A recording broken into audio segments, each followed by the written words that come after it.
Welcome to another episode of Mastering Cybersecurity, developed by BareMetalCyber.com. Let's dive in. A login approval prompt is supposed to be a security decision, but repeated prompts can turn that decision into an interruption that someone wants to make disappear. A user may approve one because the request looks routine, because several prompts arrive during a busy moment, or because tapping approve seems like the fastest way to stop the noise. That creates a practical problem for both users and defenders. How can an authentication control become the pathway an attacker uses to gain access? In this episode, we will answer that question by examining MFA fatigue, the attack pattern often called prompt bombing, and the protections that make an approval request harder to misuse. By the end, you should be able to recognize why repeated prompts are dangerous, what they may reveal about an account, and which controls reduce the chance that one mistaken approval becomes a successful sign-in. Multifactor authentication, MFA, requires a person to present more than one kind of evidence before access is granted, such as a password plus a trusted device, security key, biometric check, or approval action. MFA fatigue is the pressure created when authentication prompts arrive repeatedly and the user becomes more likely to approve one without carefully validating it. Prompt bombing is the attacker behavior that creates that pressure by causing repeated approval requests to reach the target. The terms are connected, but they are not identical. Prompt bombing describes the repeated requests, while MFA fatigue describes the human response those requests are intended to produce. The main distinction to remember is that the attacker is not necessarily defeating the cryptography or breaking the authenticator. The attacker is trying to turn a legitimate approval mechanism into a rushed human decision. In many MFA fatigue attempts, the attacker has already obtained, guessed, or otherwise acquired the account's primary credential, usually the password. The password is used to begin a sign-in, and the authentication system then sends a prompt to the registered device because a second factor is still required. The attacker cannot complete the sign-in alone, so repeated prompts are triggered in the hope that the account owner will approve one. A prompt may arrive immediately, at irregular intervals, or during a time when the user is likely to be distracted, but the defensive meaning is the same. An unexpected authentication request shows that someone or something may be attempting to use the account. Repeated requests are therefore not just annoying notifications. They can be evidence that the password is exposed and that the second factor is preventing an unauthorized login. The technique works by exploiting ordinary human behavior rather than a lack of intelligence or care. People become accustomed to routine prompts, especially when they sign in to several services throughout the day. Repetition can weaken attention because each new alert looks similar to the last, and the person may focus on stopping the interruption instead of validating the request. Accidental approval is also possible when the approve button is easy to reach, or when the notification appears while the person is using the device for something else. Attackers may combine repeated prompts with social pressure, such as an unsolicited message that falsely claims a request is part of a support process. The important point is that fatigue changes the context of the decision. A control designed for deliberate confirmation becomes less reliable when the interface encourages a quick response to persistent noise. An authentication prompt should give the user enough information to decide whether the request belongs to a sign-in they actually started. Useful details include the application or service requesting access, the approximate location, the device or browser involved, and the time of the attempt. Clear language should explain that approving the request will authorize a login, rather than presenting a vague yes or no question with little context. No single detail is perfect.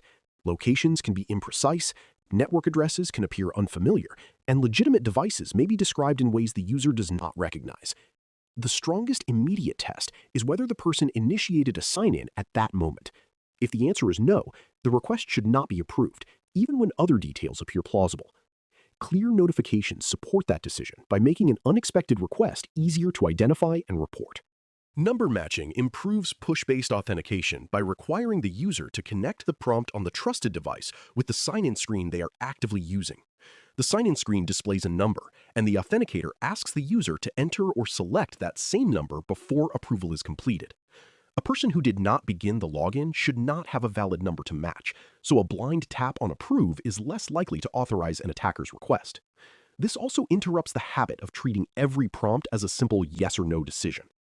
Number matching is stronger than a basic approval button, but it is not the same as phishing-resistant authentication. A convincing phishing site may relay information from a real sign-in and persuade a user to enter the displayed number. Number matching reduces accidental and reflexive approvals, yet it still depends on the user recognizing whether the sign-in destination is legitimate. Organizations can also reduce MFA fatigue by changing how the authentication system responds to repeated requests. Prompt limits, temporary blocks, risk-based challenges, and automatic suppression of excessive approvals can prevent an attacker from generating an endless stream of notifications. The authenticator should provide an obvious way to deny and report a request, and the security team should receive enough context to investigate the account quickly. Policies should avoid making push approval the only practical option for every situation, especially for administrators and other high-impact accounts.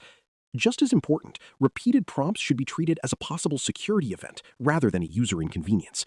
A well-designed system does not place the entire burden on the person holding the phone.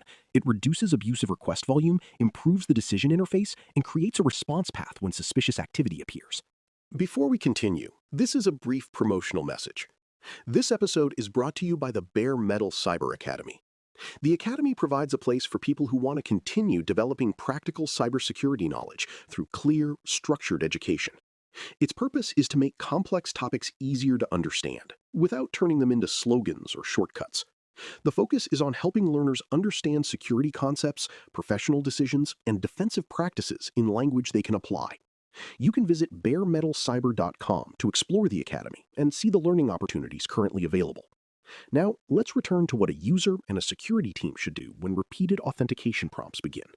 When an unexpected prompt appears, the safest response is to deny it and use the reporting function when one is available. Repeated requests should not be handled by approving one, ignoring the pattern indefinitely, or disabling notifications without addressing the account. Because the attacker may already know the password, the user should change that password through a trusted path and avoid following links delivered in an unsolicited message. The security team may need to revoke active sessions, review recent sign-ins, confirm whether new devices or authentication methods were registered, and determine whether any approval succeeded. The exact response depends on the environment, but the principle is consistent. Stop the pending access attempt, protect the account's primary credential, and examine whether the attacker gained anything before the prompts were noticed. Treating the event as mere notification spam can leave the underlying credential exposure unresolved. Authentication logs can help defenders distinguish an isolated accidental prompt from a coordinated fatigue attempt. Useful evidence includes repeated sign-in attempts against the same account, the timing and source of the requests, failed password or second-factor events, a later successful approval, and changes to registered devices or recovery methods.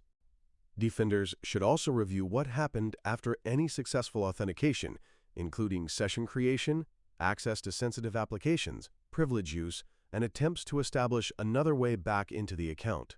One unusual location is not proof of compromise, because network routing and mobile connections can produce misleading location data. The investigation becomes stronger when several facts align: a burst of requests, an approval the user did not intend, and subsequent account activity together provide a clearer basis for containment than any one alert considered alone. Phishing-resistant authentication reduces reliance on approval prompts altogether. Passkeys and hardware security keys based on Fast Identity Online (FIDO) standards use public key cryptography and bind the authentication process to the legitimate service. The user proves possession of the registered authenticator, but a reusable secret is not sent to a lookalike site, and there is no generic push request that can be approved from an unrelated login. This design helps prevent both prompt bombing and many credential phishing attacks because the authenticator checks the service it is communicating with. The protection is strongest when high-risk accounts cannot fall back to weaker methods that an attacker can manipulate. Recovery procedures, help desk verification, and backup factors therefore deserve the same attention as the primary sign-in method. A phishing-resistant front door can still be undermined by an overly permissive recovery path. MFA remains valuable, even though fatigue attacks exist. The repeated prompts often show that the second factor is doing its job by blocking someone who already has the password. The weakness appears when the system allows unlimited requests, provides little context, or depends on a user repeatedly making the same approval decision under pressure. Stronger protection combines unique passwords, password managers, prompt throttling, clear reporting, monitored authentication logs, and phishing-resistant methods for accounts with greater consequences. Legacy sign-in methods that bypass modern authentication should also be removed where they are no longer required. None of these controls should be treated as a perfect barrier. Their purpose is to reduce the attacker's opportunities, make suspicious activity visible, and prevent one hurried action from becoming the only line between a stolen password and account access. Training for MFA fatigue should be simple enough to remember during an interruption. Users should approve only authentication requests connected to a sign-in they personally initiated, and they should deny and report unexpected prompts without trying to make them stop through approval.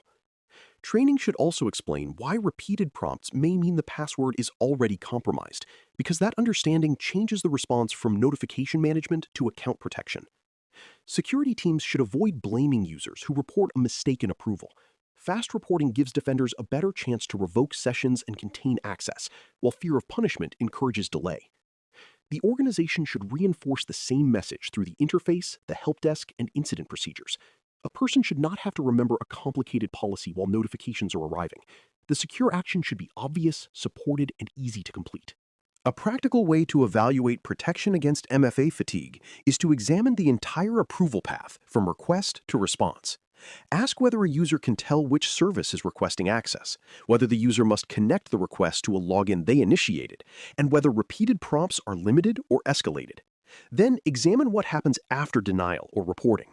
The security team should receive useful evidence, the account should be reviewed for password exposure, and any active sessions or new authentication methods should be checked. For higher risk access, determine whether a phishing-resistant method can replace push approval rather than merely improving the prompt. This review should include recovery and fallback options, since attackers often look for the least protected path. The test is not whether MFA is enabled.